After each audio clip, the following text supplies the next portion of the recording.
Pertanyaan yang paling sering ditanya sama teman-temanku, teman-teman kreator, dan orang-orang yang mengenal aku. Gimana cara ngatur keuangan versi Adit?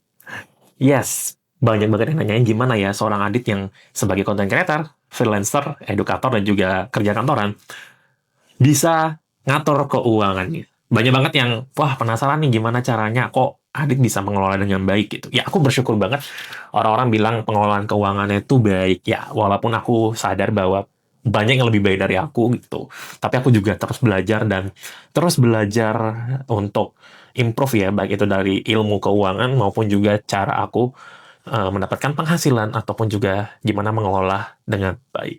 So yeah, selamat datang di ceritanya Adit. Kali ini bersama dengan cerita yang berbeda bareng sama aku Aditya Pramana.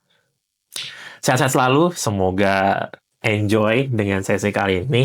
Seperti biasa, ini adalah tempat berbagi cerita, inspirasi, ide-ide, dan hal-hal yang aku pelajari dalam kehidupan.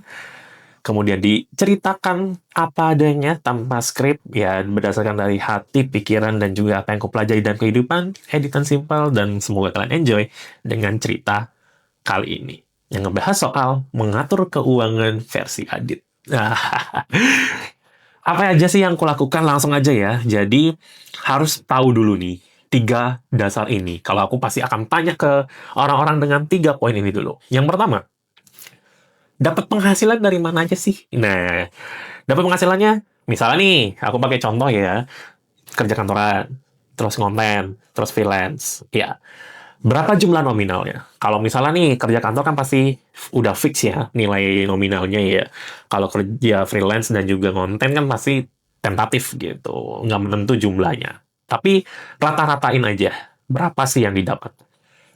Terus poin yang kedua, harus tahu nih, setelah tadi pemasukannya, pengeluarannya buat apa sih biasanya dalam satu bulan? Kalau biasanya sebulan itu kan pasti bayar listrik, bayar air, bayar kosan, kalau mungkin yang kosan. Terus juga misalnya belanja apa, makanan, terus juga beli bensin, beli pulsa, kuota, wifi, itu harus tahu dulu nih, sebulan kira-kira berapa sih ngeluarin uang. Terus misalnya nih, kalau sudah apa namanya sudah tahu pengeluaran sebulannya, nah harus tahu yang ketiga, planningnya mau ngapain sih? Nah, planningnya jadi harus dibagi dalam tiga nih, pendek, jangka pendek ya, menengah, jangka menengah, panjang, jangka panjang. Jangka pendek, ya udah pasti dong, beli kebutuhan sehari-hari, ya memenuhi kebutuhan hidup, gitu. Jangka menengah, misalnya mau beli sesuatu. Ya, mau beli sesuatu apa, plannya gitu. Misalnya mau beli laptop, atau misalnya mau jalan-jalan, gitu. Nah, ada jangka panjang. Jangka panjang misalnya nabung untuk pensiun, hari tua, atau yang lainnya. Seperti itu.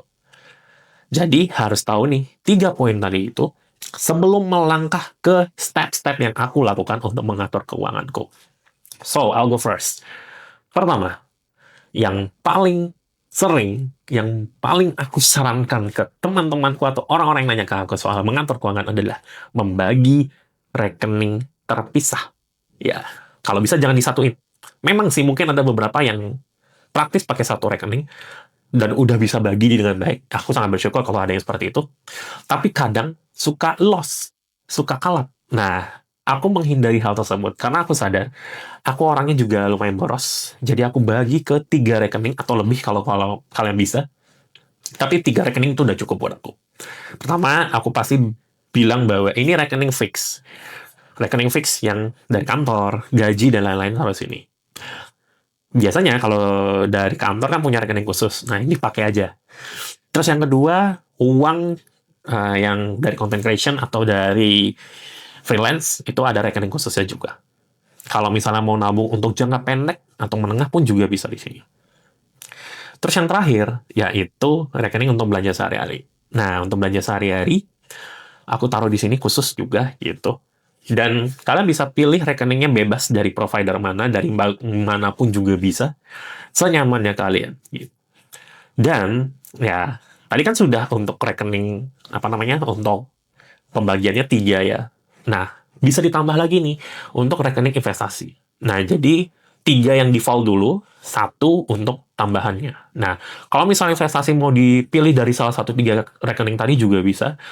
Tapi kalau mau bikin satu rekening lagi juga bisa. Nah, cuma memang mungkin akan terdengar repot ya, banyak sekali megang rekening. Tapi akan sangat bermanfaat untuk mengatur keuangan dengan baik. Kalau aku menambah rekening lagi, ya, ada rekening untuk investasi. Jadi kalian bisa gunakan semua rekening-rekening yang dimiliki untuk mengatur keuangan dengan baik. Terdengar ribet, tapi cara ini works di aku. Dan sudah banyak teman-temanku yang aku sarankan dan mereka juga works dengan cara tersebut. Yang kedua, ini lumayan berat. Ya, gimana caranya?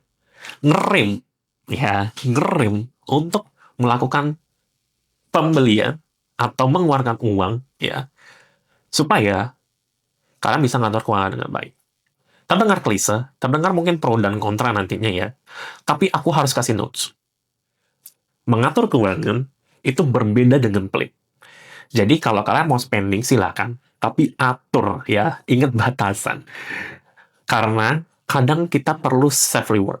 Ya aku juga nggak bisa munafik, aku juga cukup sering untuk self reward. Tapi aku pasti batasi. Oh sampai segini aja, nggak boleh lebih. Karena nanti planning keuanganku akan berantak. Itu. Kalau pelit, itu nggak ngeluarin uang sama sekali. Nggak boleh. Ataupun kayak, oh ini sesuatu yang penting tapi kamu tahan atau tunda. Itu aku sarankan jangan gitu. Karena misalnya ada hal-hal yang penting harus dikeluarkan uang tersebut untuk sesuatu yang penting, tapi kamu tidak keluarin itu berbahaya sih gitu. Jadi kalau bisa, keluarkan uang dengan baik, sewajarnya, tapi ingat kontrol.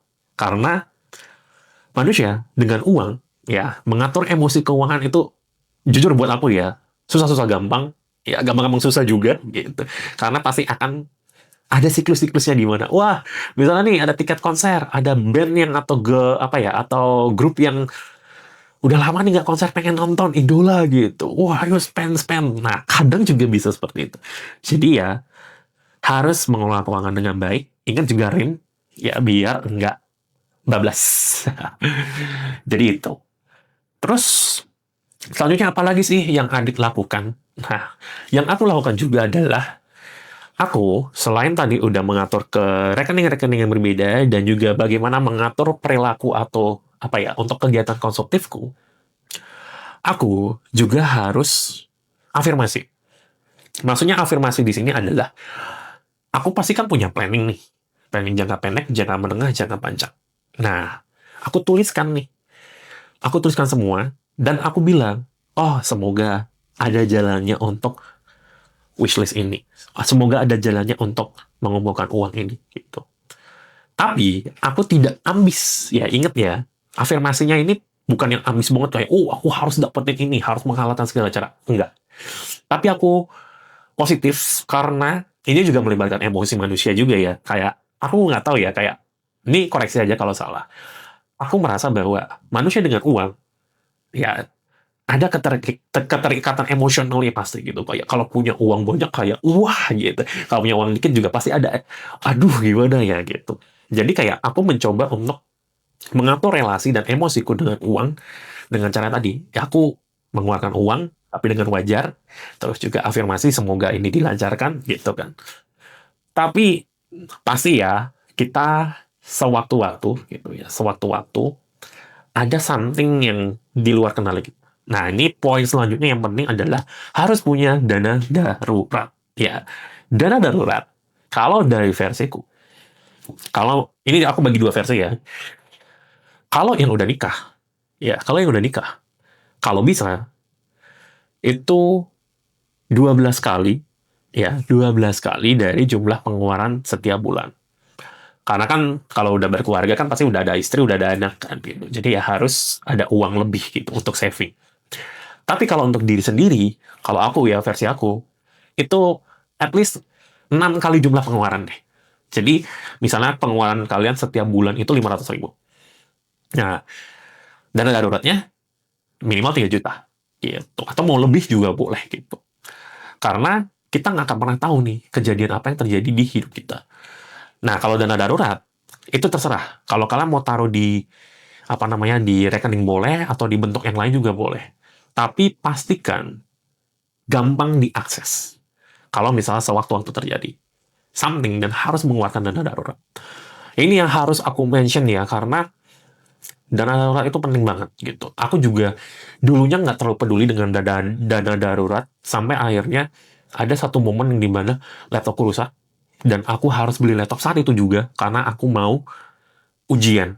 Jadi ya, untungnya dana darurat itu ada. Jadi aku belajar harus mengelola keuangan dengan baik dan punya dana darurat. Oke? Nah, setelah punya dana darurat, terus juga mengatur emosi dengan uang, dengan afirmasi dan juga mengatur pengeluaran, lalu juga membagi pos-pos rekening, ya. Selanjutnya adalah investasi. Ya, investasi itu penting karena jangka panjang kita nggak akan pernah tahu kegiatan ekonomi atau pertumbuhan ekonomi. Jadi investasi bisa membantu untuk kita mendapatkan apa namanya penghasilan yang lebih gitu. Karena kan pasti ada bunga, ada apa namanya, ada return yang bisa membantu menjaga nilai mata uang atau meningkatkan nilai mata uang. Bebas mau pakai emas, logam mulia, mau pakai reksadana, RDPU, atau mau pakai surat berharga, atau mau pakai saham, terserah kalian. Karena aku sendiri bukan yang jago-jago banget soal investasi, karena investasi itu adalah by your own research, atau BYOR. Kalian punya kendali penuh dengan investasi kalian. Jadi, kalau misalnya aku ngasih saran investasi yang bagus apa ini itu, belum tentu cocok di kamu atau kalian. Jadi, kalau aku sendiri, untuk investasi, aku biasanya ada dua. Ada di emas dan di reksadana. Jadi, ada dua yang aku pakai. Dan mungkin ke depannya aku akan mencoba bentuk investasi lain, semua apa ya, supaya aku jadi belajar bentuk investasi yang lain, dan juga bisa meningkatkan potensi untuk mengatur keuangan yang lebih baik. Jadi, investasi itu juga perlu. Nggak apa-apa belajar dari yang simple dulu. Misalnya nih, mau pakai deposito, atau mau pakai yang bentuk simple kayak tabungan berjangka, itu juga bisa banget. Yang penting, senyaman kalian untuk menjaga keuangan, mengatur keuangan dengan baik. Nah, yang terakhir, ya kalau aku sendiri ya, aku biasanya punya prinsip yang dimana uang bisa dicari karena semua orang pasti punya rezeki gitu. Jadi aku berusaha untuk tidak bergantung kayak, oh aku harus dapat uang segini, oh harus ini. Aku berusaha mengalir apa adanya, bersyukur. Ya mirip kayak tadi juga dengan afirmasi, tapi ini lebih ke nggak usah yang terlalu mendewakan uang banget gitu. Karena kalau aku sendiri, ini nggak tahu ya kalau di orang lain seperti apa. Kalau aku sendiri, kalau aku terlalu memikirkan uang, terlalu ambisius dengan uang, malah rezekinya itu agak seret. Jadi, aku berusaha untuk living in the life gitu. Living in the present of my life gitu. Kayak, oh aku udah punya perencanaan, oke lanjut perencanaan keuangannya, aku mengeluarkan uang dengan baik gitu ya. Nggak harus yang kayak takut banget gitu, misalnya kayak pelit atau apa gitu. Tapi sewajarnya aja. Justru, malah lebih lancar rezekiku gitu. Jadi nggak usah yang terlalu strict banget gitu ya. Tapi rasional dengan diri kita. Karena rasional versi aku dengan rasional yang mungkin orang lain beda-beda. Karena kan orang pasti beda-beda nih. Ada yang menikah, ada yang udah punya anak, ada yang mungkin punya tanggungan, dan lain-lain. Pasti punya, apa namanya, kasus ataupun studi yang berbeda-beda dalam mengatur keuangannya. So, jadi buat aku, itu beberapa cara yang bisa kalian pakai untuk mengatur keuangan, ya, dari versi aku. Atau kalian punya versi lain untuk mengatur keuangan, boleh diskusi di komen. And yes, semoga bermanfaat untuk ceritanya Adit kali ini soal mengatur keuangan versi Adit. Sehat-sehat semua, jangan lupa like, comment, share, subscribe, follow, ya. Ketemu lagi di ceritanya Adit selanjutnya. Sehat-sehat semua.